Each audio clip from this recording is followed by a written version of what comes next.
Hey everyone, my name is Ankit. I'm a software engineer turned security evangelist, and I secure businesses for food because I believe hungry security researchers are the best. For this video, we ran a survey within a community of 5,000 SaaS founders where we have collected around 500 questions on SaaS security, out of which we selected top 5 asked questions. And to answer them with me, I have a very special person. So stay tuned.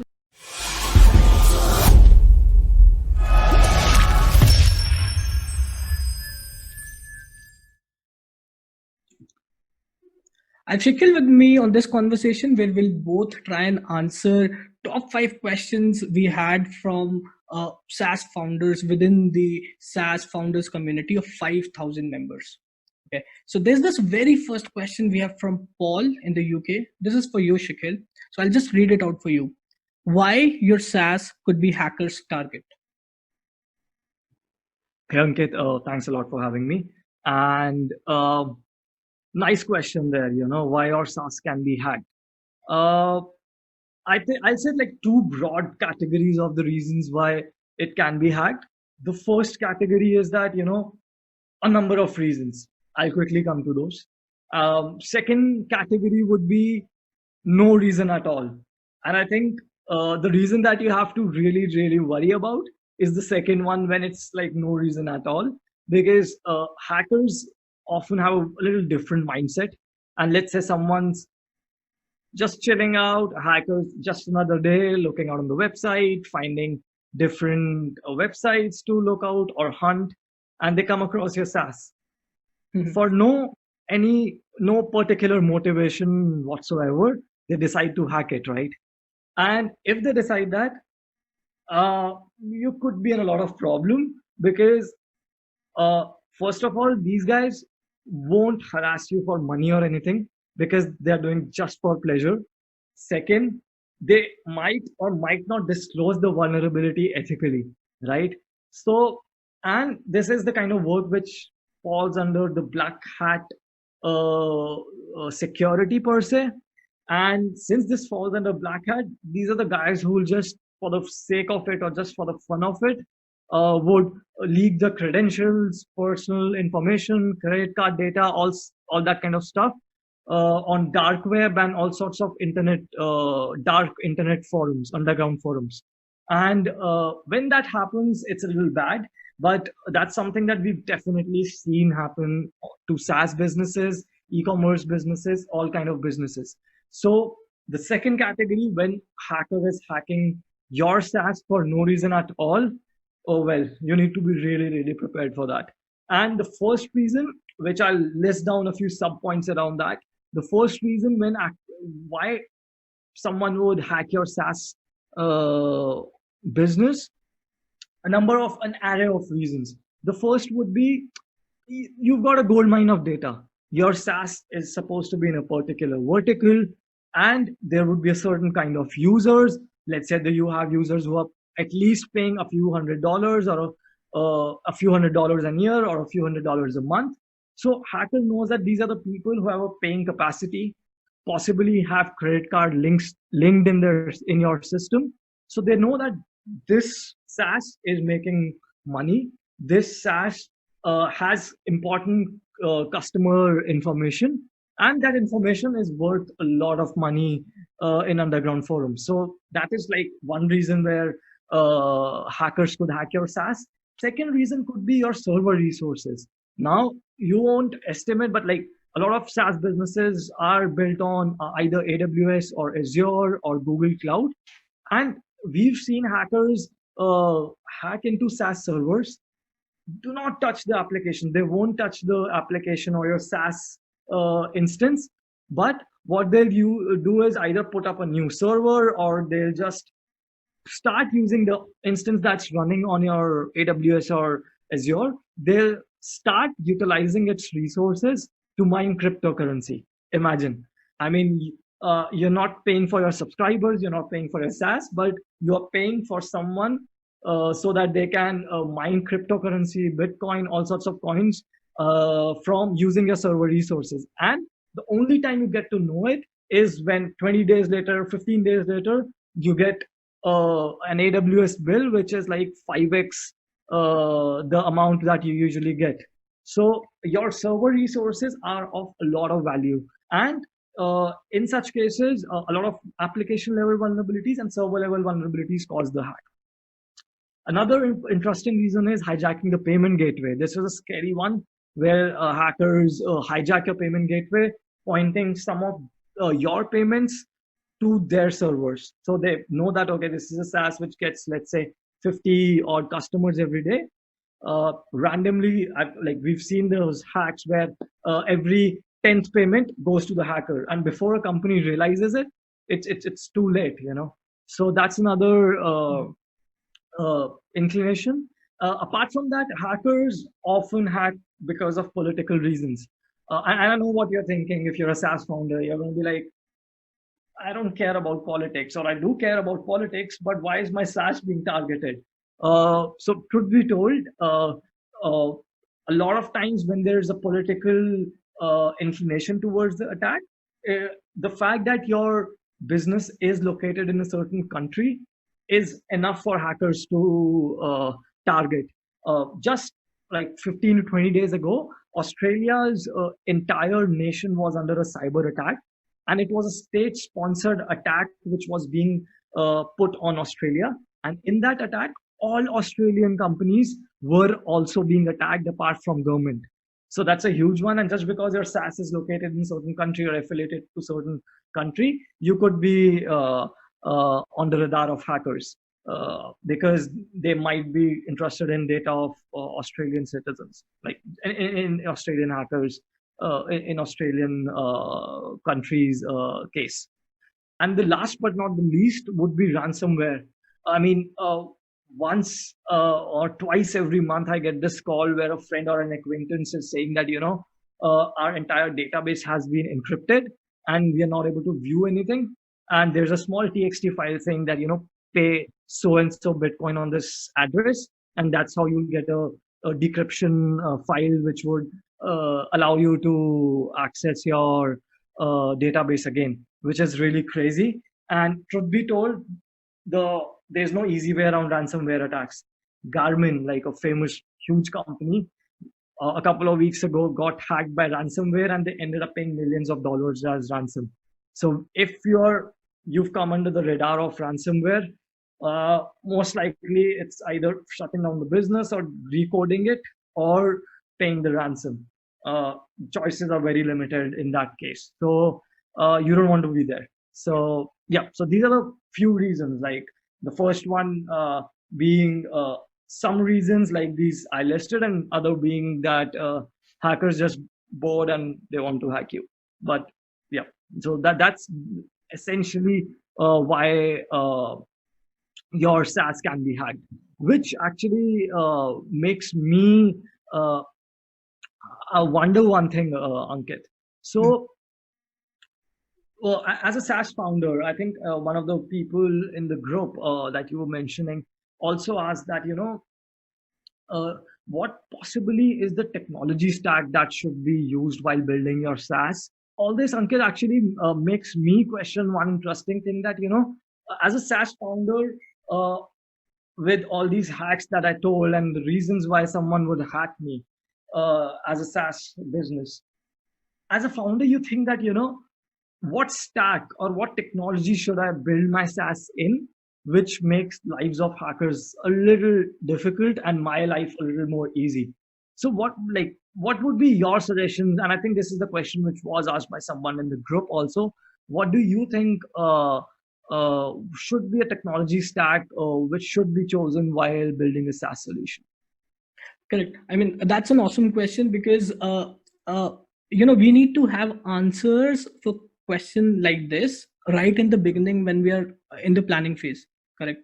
So when I say that, we need to understand, rather, I'll not give this answer directly. I'll try and make you understand with what I'm aiming at. So let's understand a developer's mindset and his approach progression over the years. Okay, so with this I mean, suppose there's a problem given to a developer in 2005. Okay, so his approach for a solution in 2005 would be to actually get a solution to the problem, and he would think his job is done, right? Again, if the same problem is given in the year 2013, correct, so he would think of a solution that's the shortest possible solution, but he would be expected uh, that the solution is scalable, correct, so Okay. scalability would be expected from him in the year 2013, because when you're building a SaaS, you need to ensure that your SaaS can facilitate 100 users, uh, in the next year maybe 1,000 users, and millions of users in the coming years, correct.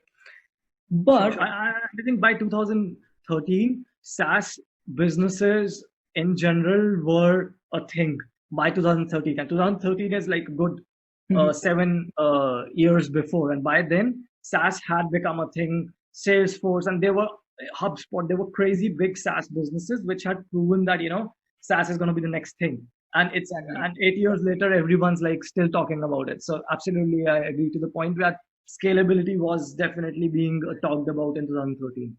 Correct. So moving 8 years ahead, so a developer given the same problem in the year 2020 or beyond, he'll find the shortest possible solution, keeping in mind the scalability, but his topmost priority would be security.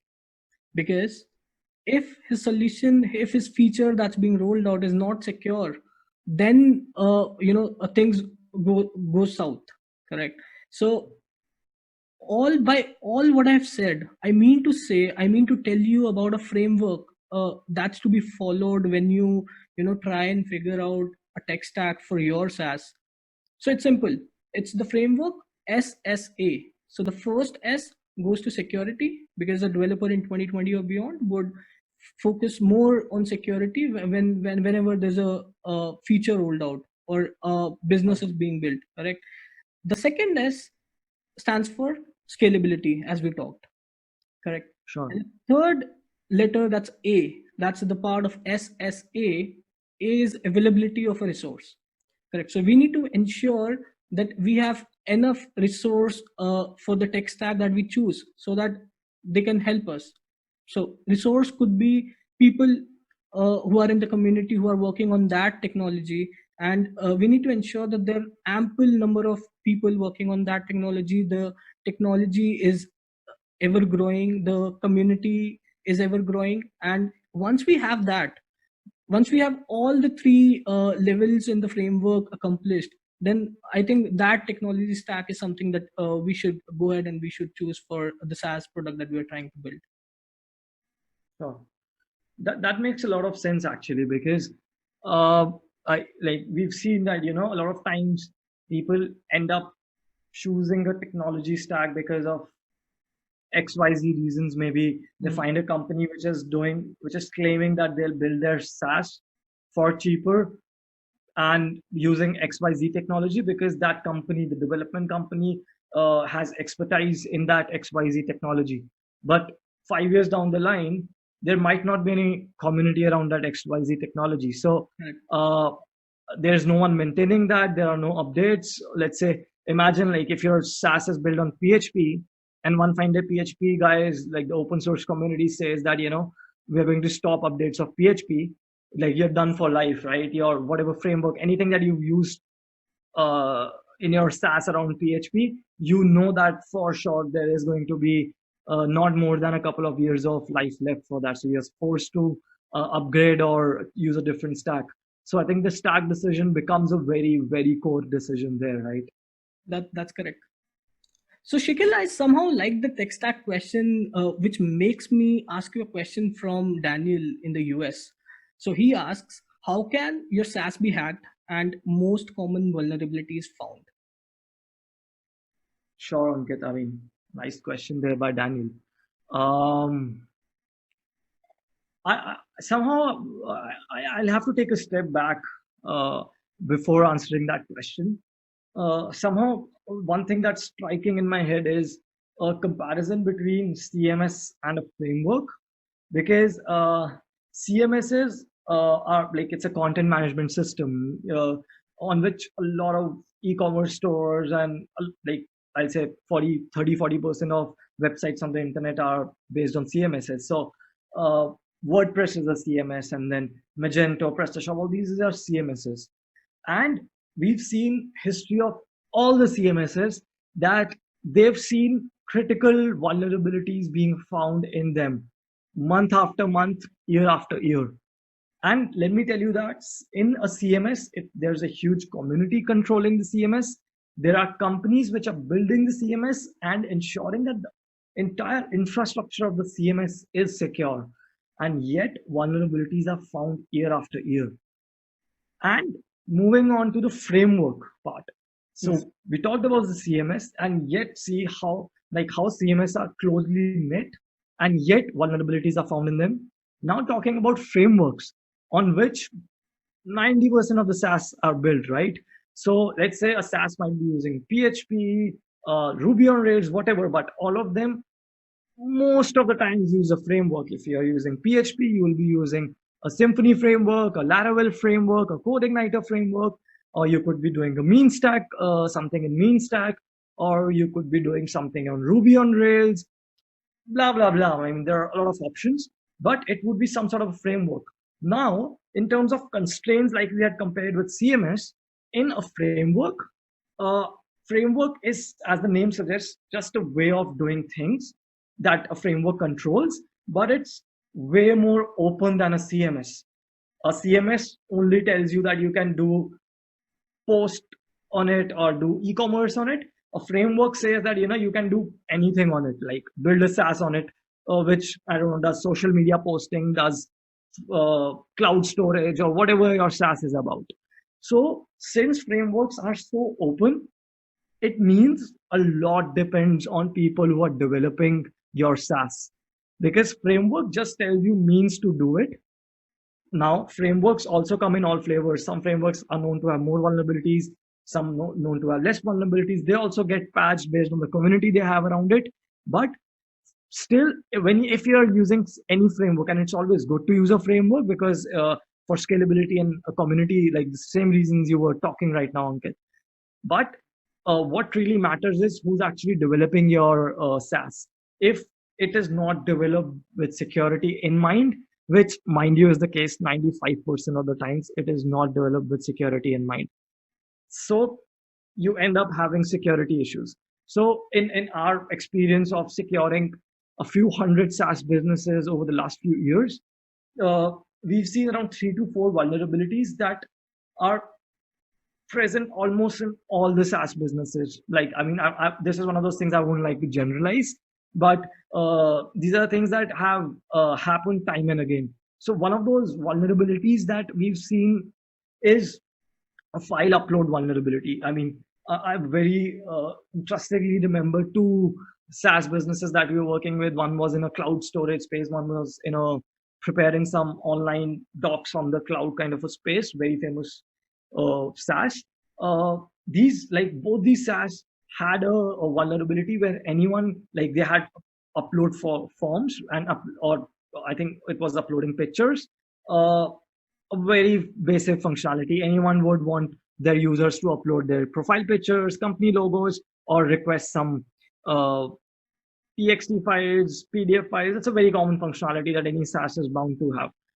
Now these upload areas weren't secure, which led for a hacker to install PHP files. Of course, the hacker did not upload just directly a PHP file.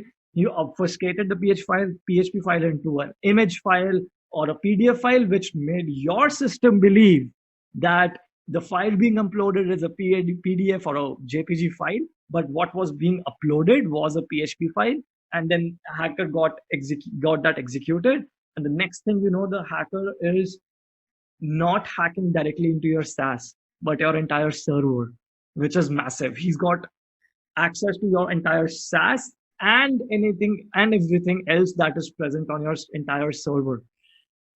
Very scary situations when our customers got to know about it. They were quick to tell their customers, fix the vulnerability, and we realized that, like, multiple such shells, as they are called, were being uploaded. So this is a scary thing that we time and again see in SaaS. Second is payment manipulation attacks. This is where, like I was talking earlier, that hackers are able to change. Let's say your SaaS is for $200 a month. While checking out, hacker is able to just pay $2 and make the system believe that they paid $200, and your system believes and gives them a subscription. So such tricks can be really bad on the business, and they also are discovered in retrospection when reconciling stuff, which is sometimes a few weeks or a few months later. Apart from that, business logic errors. Wow. So this is a crazy one, because a lot of times no automated security scanner, nothing can actually detect business logic scan attacks. This is where you actually require a genuine security audit on your SaaS, so that business logic errors can be uncovered. Now, business logic error can be absolutely anything. It could be someone on your lowest plan, let's say your basic plan, but due to the business logic flaw, they are able to access all or some of the features of your business or enterprise plan by doing just some tricks in their browser. It's a little difficult to find such flaws, but once such flaws are found, they are very, very easily exploitable and very difficult for you guys to detect what's causing that. So that's where security companies come in and help you uncover these business logic flaws. That is really crazy, because Yes. I mean, if I understand that correctly, I take a subscription for say $9 a month plan, and I'm able to escalate it to $39 a month plan. Is that right? $39.99, whatever the highest plan you have. I mean, It's really crazy. And business logic, payment manipulation, these attacks are bad, evil. Correct. Correct. And no tool, no security tool would be able to identify that. Correct. No. I mean, since this is essentially tricking the system by using code, not really vulnerability scanners, or even like until and unless there's a real security team or ethical hackers actually hacking into your SaaS, for whom you've hired, of course, because they're ethical, they won't be able to. I mean, it's very difficult to uncover. There's no automated plug and place tool that would find you these. And so I talked about, I think, one like shell upload, which take access of a server, payment manipulation, business logic. And the one final thing that we've seen a lot is privilege escalation. This is where, let's say, like in a number of SaaS solutions where we work, where they have multiple user roles. Let's say for their customers also, a particular example that I remember is of someone in hotel management space, where they had someone at the level of a ground staff on hotel who used to check in, to an admin who's in the support desk, to someone who's managing the entire bookings, and someone who's having access to the entire payment gateway and all that. Now, privilege escalation causes someone who's supposed to be just someone low privileged, looking at just maybe entering their attendance every day, to become someone who's access to the payment information, payment gateway, just by a few changes in the business logic, or let's say privilege, how privilege is being handled in your SaaS app. This can be done. So this becomes a little more crazy if you're in fintech space. If your SaaS is in fintech space, you don't want your end users to become your admins of the bank or whatever the fintech solution you are building. So that's something that is very crazy in that space. So these are the 3-4 categories where we've seen a little crazy SaaS hacks. And apart from that, all that common stuff around SQL injection, cross-site scripting, bots, like definitely is possible in SaaS apps also. And we've seen a lot of that happen. But these are the few crazy ones that are like I could remember on top of my head. Though, which actually makes me question one interesting thing, Ankit, there.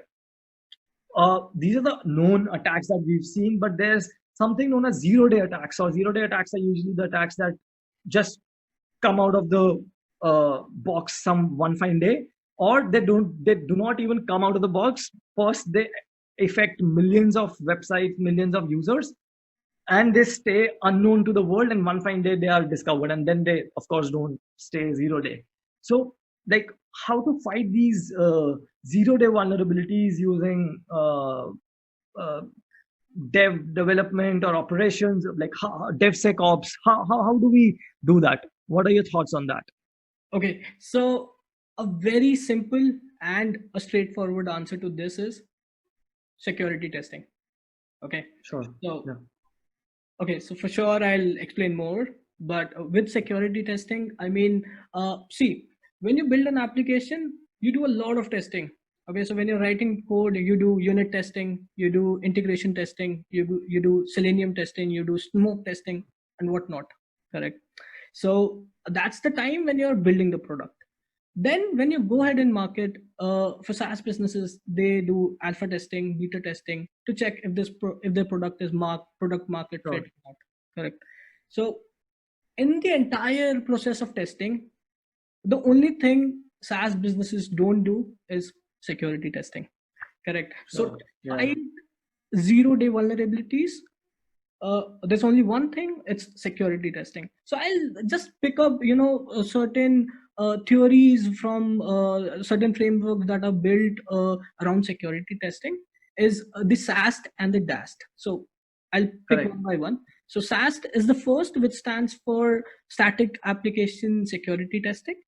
Okay, so which is primarily right when you're building the application, when you're writing in code, and what you could do, you could do code linting, or check code for bugs, or check code for security analysis right before you push the code to production. Correct. So you Sure. understand, to fight 0 day vulnerabilities, you don't even have to wait for a hacker or a bad guy to come to your application, find a vulnerability. Rather, you'll be fixing it, or there'll be no new coming vulnerability on the application if you have SAST fixed in your entire Sure. CI/CD pipelines in your software development life cycles. So there's this Sure. another framework that's under security testing. It's the DAST. So that is dynamic Okay. application security testing. So it's like a hacker like testing on the SaaS, where it's like a black box testing. So you don't tell me about anything about your SaaS application, and I come interact with your application like a hacker and try and find out vulnerabilities. Correct. Got it. So these are two ways, two frameworks of security testing that are both required to be integrated in your software development lifecycle, so to ensure rock solid security for your SaaS. So I think these are That the makes a ways. lot of sense. Yeah. Mhm. Yeah, I'm so sorry. I was just saying that makes a lot of sense. I mean, that's like checking security on both the aspects, like static as well as dynamic code. So it covers, like, it's very holistic and a very regular testing that's happening. So yep, looks good to me. Yep. So for SaaS, I think people either couldn't find time because a lot of testing phases that I talked about while development, or while checking whether the product is product market fit or not, uh, or it's not on their priority, right? So we need to Sure. ensure that like security needs to be included in the SDLC cycle per se, or in the development process itself. So it makes it easier for both. I mean, the SaaS owner and the customer who's using it. Because mind you, if you're a SaaS owner and there's a 0 day vulnerability, or in fact a vulnerability found after you have launched in the market, so that brings you bad fame, bad faith of customers, and a lot Sure. more. I mean, so that will be a huge loss Absolutely. than I mean, we talking It's here bad. about it. It's bad. I mean, I think even a rumor about you guys having a vulnerability in your SaaS Mhm. can, like, be really damaging, leave alone even having a real vulnerability there. So you just don't want to take any chance on that. I mean, I think we've seen uh, businesses getting shut and even facing a lot of bad publicity because of having vulnerabilities or data breach in their system. So it's this definitely is one of those things where prevention is better than cure, because possibly there is no real cure on the reputation part, right? That's absolutely correct. Okay, Shakil. So I think there's this one question that's asked to you directly. I mean, so I think I won't be even able to answer that. So it's for you. The question is security advice from a successful SaaS security founder. So that's a straight question to you. Okay, got it. Interesting. I think all of that I've said right now could be security advice, but so this one I'll keep it short. I think just in one line, uh, just become security conscious and start asking the right questions to your developers, to your host, and just know that security is a layered approach. It starts by ensuring your developers are writing secure code. Two, when you launch or before you launch, knowing that still there might be vulnerabilities, so get a security team to do a security audit, because there'll be guys from outside, no biases, no friends with your developers, so they would just hack like hackers do, and then help you fix them, fix the found vulnerabilities. If you just do that, asking your developers and getting a security audit, I'll say that you're better than good 80% of entire SaaS businesses out there, because 80% of them don't really care. So, and they're just taking a wild chance. So you don't want to take that chance. And if you're just doing these two things, which are done very simply, you're quite on the right track. And since it's a layered approach, hackers would come and they would see that, okay, these guys are making my life a little difficult because they seem to be having security practices in place. They themselves would move on to the next SaaS. They would move on to the next website they want to hack. And on top of that, you can use firewall, malware scanner, all those products to ensure real-time security too. And like shameless plug, be it malware scanner, firewall, or even security audits, Astra helps you in all. You want to reward hackers for finding vulnerabilities in your website, hackers help you with bug bounty programs too, and we manage them for you. So if you just want one complete suite at pennies at your disposal, which comes with years of experience of building a SaaS security solution, like we'll be happy to have you on board. That was potentially the only shameless plug I'm going to do apart from my t-shirt. So yeah. That's correct. That's correct. So again, adding to this, there's this one little line I always have to say it out loud. If you want to do business in 2020 and beyond, you need to be security conscious, because that's key. Absolutely. Yeah, that word, I mean, 100%. That there's no other way around it. I mean, with so much talk around privacy, so much talk around security, you have to, like, it's not even preventive. It's not even one of those things that would which would be like, I can wait. It's one of those things that if you brag about it, that you're security conscious, you've done 5 different things for security, that would actually become an edge over your competition.